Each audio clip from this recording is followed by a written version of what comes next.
Imagine waking up one day and realizing that everything you believed to be true was a lie. What if the world around you wasn't real, but just an illusion? What if I told you that truth itself is not as simple as it seems? Philosophers have debated the nature of truth for centuries, and today we're going to explore three major theories that attempt to define it.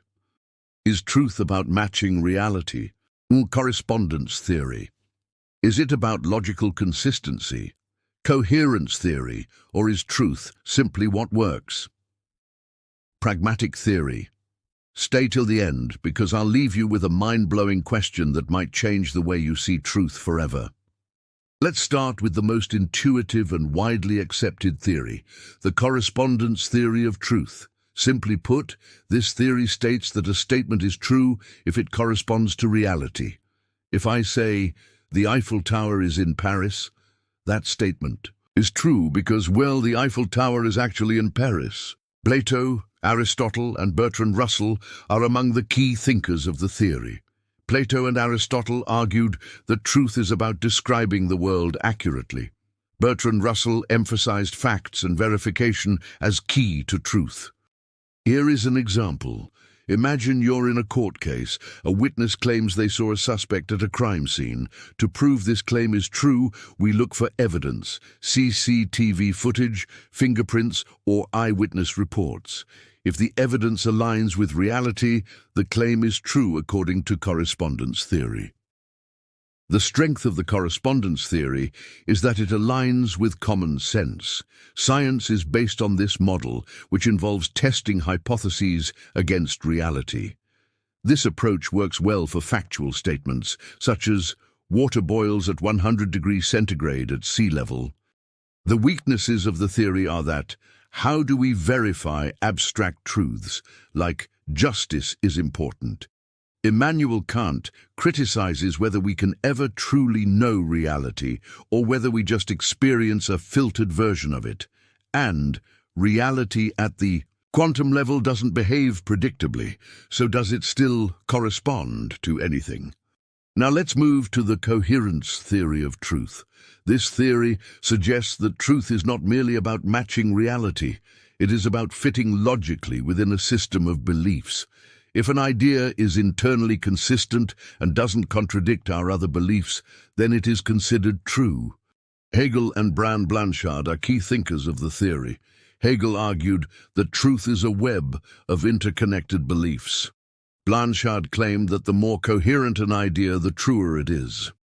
Imagine you're solving a mystery. The best explanation is the one where all the clues fit together. Sherlock Holmes doesn't look for just one fact. He constructs a coherent explanation. The strengths of coherence theory are that mathematics and logic are based on it, meaning the proofs rely on consistency, not external reality. It also helps to explain scientific paradigm shifts, such as how Einstein's theory replaced Newton's. The weaknesses of the theory are that a belief system can be coherent yet still false, as seen in examples such as flat earth theories and conspiracy theories. Truth can vary depending on the belief system, and science advances by falsifying inconsistent ideas, not just by making them coherent. Finally, let's talk about the pragmatic theory of truth. This one is simple. Truth is what works. If a belief or idea helps us achieve results, then it's true. William James, John Dewey, and Richard Rorty are the key thinkers associated with this theory.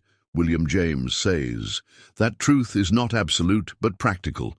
For John Dewey, truth is what helps us navigate the world.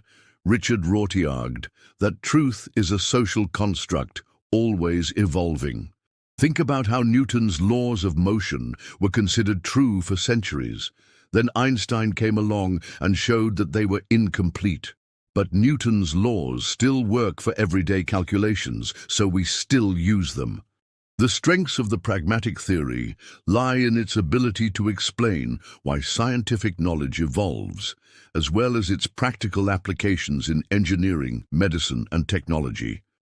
The weaknesses are that something can work but still be false, such as the placebo effect, and truth becomes subjective. What works for one person might not work for another. So which theory of truth is right? The answer depends on how you define truth itself. The correspondence theory is good for scientific facts. The coherence theory is well suited for use in logic, philosophy, and law. The pragmatic theory is useful for evolving knowledge and real-world applications. What do you think? I am leaving you with a mind-blowing question that do we discover truth or do we create it? Let's discuss. This is Wisdom Aporia, where we chase answers and may find better questions.